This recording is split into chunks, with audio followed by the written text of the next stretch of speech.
Okay, you're listening in, and if you can hear that background sound, that's the sound of, well, creation, raw power being shaped. Yeah, the Fords. Exactly. Yeah. Because today we're diving straight into the world, the workshop of Hephaestus, Mm-hmm. the Greek god, fire, smiths, metalworking, a whole bunch of things, actually. Mm-hmm. You probably picture him as like the blacksmith hobbling around. But there's so much more going on there. A lot of power, a lot of influence you might not expect. That's so true. The common image is, well, it's pretty narrow, but when you actually dig into the old texts, the classical sources, you find this much more complex, really significant figure. So that's what we're doing today, looking Yeah. at those older sources. Yep. We're drawing on the foundational Greek myths, those classical texts, but also looking at historical accounts, how people actually worshipped him, and even a more modern take that kind of explores his enduring mystery. Okay. So we've got ancient hymns, encyclopedia entries for the details, and even this interesting video script I found that really makes you reconsider his place in the whole Olympian setup. Right. So the mission today is basically to get past just the stories, the surface level stuff. Yeah. We want to figure out why Hephaestus, who sometimes gets, overshadowed by the flashier gods, Definitely overshadowed. why he was so important. Not just what he made, but why it mattered, and maybe what his whole deal can still tell us today. Yeah, About innovation, resilience, building things. precisely. It's about the deeper meaning. Okay, let's get into it. Yeah. And where better to start than his, well, rather dramatic entry into the world, or the heavens, I guess. Yes, the birth stories. They're quite varied, which is interesting in itself, So. Well, the version you often hear, maybe from Homer, is that he's the son of Zeus and Hera. Pretty standard Olympian parentage. Okay, huh? But there's this other really compelling story where Hera creates him all by herself. Out of jealousy, basically, because Zeus had produced Athena from his own head. Ah, right. So it's like this divine one-upmanship going on. Kind of, yeah. It definitely points to some tension, some competition right there at the heart of the Olympian family, right from his beginning. And the drama ramps up from there, doesn't it? Because then we get the story of him being, well, thrown off Olympus. Yeah, ejected. Harsh stuff. And again, different versions. Mhm. Who did the throwing? Exactly. Some stories say it was Hera. She was disgusted by his lameness, his perceived imperfection, and just tossed him out. Ouch, that's rough. It is. But other accounts say it was Zeus who threw him, because Hephaestus took Hera's side in one of their, famous arguments. So either way, he takes this massive fall Yeah. and ends up on Lemnos. Ends up on Lemnos, and there's even debate about when he became lame. Was he born that way, as Homer seems to suggest, or did the fall cause it? So, yeah, even his origin, his core identity, is a bit murky. It's fascinating, though, how that rejection, that fall, becomes such a defining part of his whole story. Absolutely, because on Lemnos, the story goes, he's taken in and cared for by sea goddesses, Thetis usually, sometimes Eurynomé too. Yeah. And this time, this isolation maybe is seen as really crucial. It's when he sets up his first forge, his legendary workshop.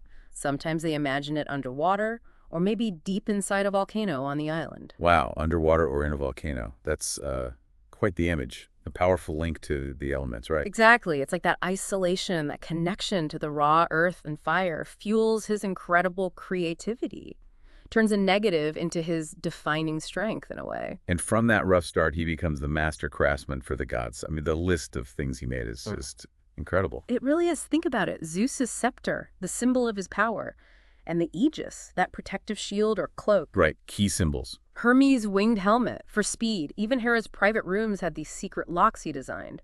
Nobody else could get in. Oh, secret locks. Okay. But what about Aphrodite's girdle? I always found that one intriguing. It's not just armor, it's something else. Yeah, it's not explicitly described like a weapon, but its effect making her utterly irresistible that tells you everything about the level of magic and artistry involved. He wasn't just forging metal, he was forging influence, desire. So why were these specific things so important? I mean, beyond just being well made. That's a great question. They weren't just, fancy accessories. They were tied directly to the god's power and roles. Zeus's scepter is his kingship. The aegis is his divine protection. Ah. Hermes' helmet lets him be the swift messenger. Hera's locks reinforce her status, her privacy within Olympus, and Aphrodite's girdle. It basically supercharges her domain, love, and beauty. His creations amplified who they already were. Okay, that makes sense. They weren't just objects, they were like extensions of their divinity. Precisely. Extensions, enhancers, essential tools for their cosmic jobs, you could say. And he didn't just work for the gods, did he? Yeah. Mortals and heroes got some Hephaestus originals, too, often with pretty major consequences. Oh, absolutely. Think about Pandora, the first woman. He sculpted her from clay on Zeus's orders. A beautiful creation, but one that brought, well, a lot of trouble to the world, along with the good. Right, the infamous box or jar. What? And Achilles, his armor. Yes. Commissioned by his mother, Thetis, the same sea goddess who might have cared for Hephaestus earlier. She knew Achilles needed the best possible protection for the Trojan War. Armor that was practically unbeatable. Destined for this epic, tragic conflict. And then there are darker items too, like the cursed necklace of Harmonia. Beautiful, no doubt, but it brought generations of sorrow to whoever owned it. Wow. So his work could be a blessing or a curse. It seems so. He also made Talos, that giant bronze automaton, a guard for King Minos on Crete. Yeah. And bronze watchdogs for another king, Alcinous. His work shows up everywhere in the myths. Grand scale, personal scale. And we can't forget Athena's birth. That's a wild story. Definitely. Zeus has this splitting headache, right? Because Athena is growing inside his head, fully formed. Who does he call? Hephaestus. With his axe, he splits Zeus's skull open, and out pops Athena, fully armed. It's quite the image, but it shows just how essential Hephaestus was, even for something as major as the birth of another powerful god. Okay, so the scope of his craft is immense. Mm-hmm. But you mentioned earlier, his influence goes beyond just the things he makes. His domains, right? It's not just about the forge. Exactly. Take his connection to fire and volcanoes. Yeah, the workshop in the volcano. It's more than just a convenient heat source. It symbolizes his control over this raw elemental power. Fire creates, but it also destroys. He embodies that transformative energy. He is the god of that dangerous creative force. So not just using fire, but embodying its power. I think so. It elevates him beyond just being a skilled tradesman, you know. He's tapping into something fundamental. And that leads directly into his role as like the god of tech and innovation. Absolutely. Those moving tripods that serve the gods their nectar, the golden matings he made to help him, who had intelligence and could speak. Yeah, automatons, basically. Exactly. That's not just blacksmithing. That's like ancient Greek robotics. He's pushing the boundaries of what's possible. He's the divine inventor, the ultimate tech guy of the ancient world. The OG innovator. You could say that, yeah. And if you zoom out even further, his work underpins civilization itself. Think about it. What do you need to build a city? To farm, to defend yourself? Tools, weapons, metalwork. Right. Tools for agriculture, materials for building, weapons for defense. He provides the foundational elements. So in a quiet way, he's essential for urban growth, for society advancing. He's the bedrock. Okay, now this is where it gets really fascinating for me. The paradox of Hephaestus. You have this incredibly brilliant, powerful god, but he's lame. Yeah. He's physically imperfect, especially compared to the other Olympians who are usually depicted as, well, physically perfect. Right. That contrast is absolutely central to understanding him. And again, the stories differ on why he's lame, born that way, result of the fall. Doesn't matter which. Maybe not in the end. The point is, he challenges that Greek ideal of kalkagathia, the fusion of beauty and goodness. He shows that incredible skill, immense power can exist outside that perfect physical form. So it's like a commentary on. Maybe on the fact that limitations don't have to define you. Or perhaps it reflects the reality of ancient craftsmanship. Blacksmithing was hard, dangerous work. It could be physically damaging. Robert Graves had that theory, you know, about smiths sometimes being deliberately lamed in ancient societies to keep them tied to their community because their skill was so vital. Wow, really? That's dark. It's speculative, but it points to the complex role of the artisan, essential, powerful, but maybe also separate, even physically marked by their trade. And then there's his marriage, Aphrodite. Yeah. The goddess of, like, perfect beauty and love. Married to him, it feels like. A mismatch. Yeah, total mismatch. And famously, she wasn't exactly faithful to the affair with Ares, the god of war. Oh, yeah. Homer tells that story in the Odyssey. Hephaestus finds out, right? And he doesn't just confront them. No, he uses his skills. Exactly. He creates this incredibly fine, invisible golden net, strong enough to hold gods. He sets it up over the bed. And catches them. Red-handed. Or net-handed, I guess. Net-handed, yeah. And then he calls all the other gods to come and see, to witness their humiliation. Mortifying. But what does that whole episode tell us? About him, or about the gods? Well, it shows his incredible ingenuity, his technical brilliance, even when he's hurt and angry. But it also shows his vulnerability, right? His power is in his craft, not necessarily in commanding love or loyalty. Even gods face heartbreak, betrayal. Mastery in the forge doesn't equal mastery over relationships. Yeah, that's a really human element in these divine stories. Very much so. And we also see him preferring his forge, right? He seems like a bit of a loner compared to the others. He does often seem separate. While the others are feasting or plotting on Olympus, he's usually pictured down in his workshop working away. Is that just because he felt like an outsider due to his appearance? Or was it, like, necessary for his work? The focus required? Probably a bit of both, I'd imagine. His craft needed intense concentration, sure. You can't forge divine weapons with constant distractions. Yeah. But it's hard to discount the social dynamics of Olympus. Among gods obsessed with beauty and perfection, his difference might well have set him apart, making solitude both a necessity for his genius and maybe partly a consequence of how he was perceived.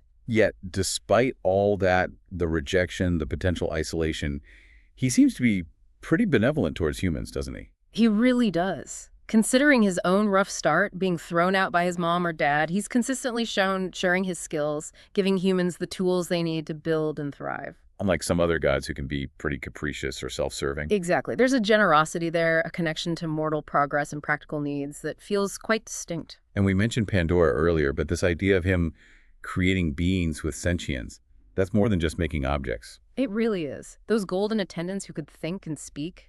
And Pandora herself, sculpted from clay but given life, personality, agency. It's almost like he's playing God, in a way. Or, well, he is a god, but... It edges into that territory of creation, doesn't it? Breathing life into the inanimate. It makes him more than just an artisan. He's almost a creator figure, blurring that line between craftsman and life giver. It's pretty profound. And for a god who isn't usually seen as a physical powerhouse like Ares or Zeus, he can certainly hold his own. He has this ability to bind even other gods. Oh, definitely.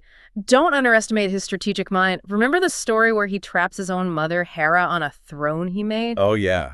The cursed throne. Right. It had invisible bonds, and she couldn't get up until Hephaestus got what he wanted, essentially, his rightful place back on Olympus and maybe some respect.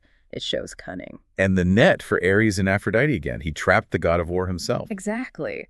Ares, the embodiment of physical might, caught helpless by Hephaestus's cleverness and craft. It proves that brute force isn't the only kind of power. Ingenuity, technical skill that's formidable too. So, given all this complexity, this power, how did people actually worship him back then? Where were his main spots? The two big centers were definitely Athens and Lemnos. Okay, Athens makes sense, with Athena being about wisdom and crafts too. Right. They actually shared a temple there, the Hephaestion. It's amazingly well preserved. You can still see it today. It really speaks to that joint patronage of crafts, technology, skilled labor. Wow. Shared a temple. Yeah.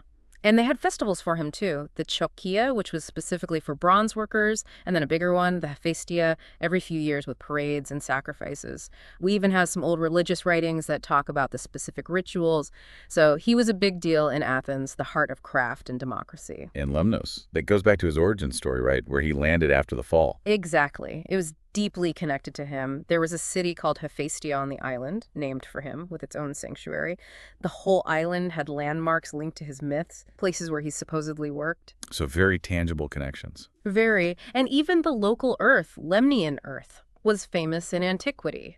People thought it had healing powers, which again links him to practical, beneficial things for people. And his presence was felt in other volcanic places too, like Sicily under Mount Etna, another suspected location for his forge. Okay. And when they made statues or painted him on vases, how did they usually show him? What were the key identifiers? Usually you'd see him as a mature, bearded man, almost always with his tools, hammer, tongs, that sort of thing. The tools of the trade. Right. Sometimes he's shown riding a donkey, which is thought to be a nod to his lameness, making it easier for him to get around. Oh, okay. And his clothes are typically workmanlike. He often wears a pilos, that's a conical felt cap like a craftsman would wear, and an exomus, which is a tunic pinned at one shoulder, leaving the other arm free for work. Practical attire. Very practical. What's interesting is, while the lameness is so central to his myths, Greek art usually doesn't, graphically depict it. Maybe the donkey is the hint, or sometimes on Athenian vases, his feet might be shown pointing backwards, but they didn't often focus on the disability itself in the art. That is interesting. But he definitely shows up in important places, like on the Parthenon in Athens, he's depicted there at the birth of Athena on the pediment and in the procession on the frieze. So visually, he was part of the main Olympian group, even with his differences. And for people who know their Roman myths better, he's Vulcan, right? He is. The Romans identified Hephaestus pretty directly with their god, Vulcan. They adopted most of the Greek stories and his role as the divine smith. But Vulcan was originally his own thing. Yeah, that's worth remembering. Vulcan was an older Italian deity, probably more associated originally with just the destructive power of fire, volcanoes, that sort of thing, before he got merged with the more craft-focused Hephaestus figure from Greece. Okay, good clarification. So let's pull back a bit now and think about the bigger picture. You mentioned that video, Beyond the Forge, exploring some philosophical angles. What deeper meanings can we take away from Hephaestus? Well, Beyond the Forge brought up some really interesting points. One key idea is seeing Hephaestus as this powerful symbol for, like, the human drive to create, to innovate, especially in the face of limits. His own physical challenges mirror how humans strive to overcome obstacles through ingenuity. Right, making things to solve problems or transcend limitations. Exactly. And his connection to both fire and the forge creation and potential destruction that reflects the duality of technology itself, doesn't it? It can build amazing things, but it can also be incredibly destructive. It depends how we use it. That's definitely relevant today.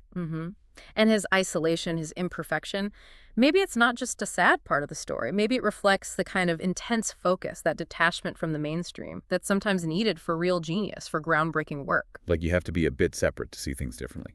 Perhaps. It suggests that transformative ideas often come from those who are maybe on the edges, forging their own path. Literally in his case. So ultimately, what's his enduring legacy? What's the main takeaway?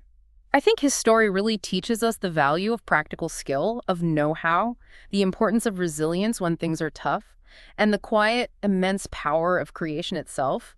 That real worth isn't always about outward appearances or loud displays of strength. Sometimes it's in the things you build, the solutions you find. So summing up our deep dive then, Hephaestus is way more than just the lame blacksmith god. Oh, much more. He's fire, he's invention, he's the foundation of civilization in many ways, and he's this incredible example of resilience against the odds. He shows that power comes in many forms, and often the ability to create, to persevere, is the truest strength. Which leaves us with something to think about, doesn't it? How might we look at progress, at innovation, differently if we paid more attention to the Hephaestus figures? You know, the ones overcoming challenges, working diligently, maybe not always in the spotlight, instead of just focusing on the obviously powerful or beautiful leaders. That's a great question. Or maybe look around you today. What modern tech, what innovations feel like direct descendants of the kind of magic Hephaestus worked? Those things that quietly shape everything we do. It's a powerful thought. A reminder that the stories we might initially gloss over often hold the deepest insights. It's worth digging into these myths, exploring all the characters, even the ones who seem secondary at first glance. Absolutely. Well, thanks for joining us on this deep dive into the forge of Hephaestus. Until next time, keep that curiosity.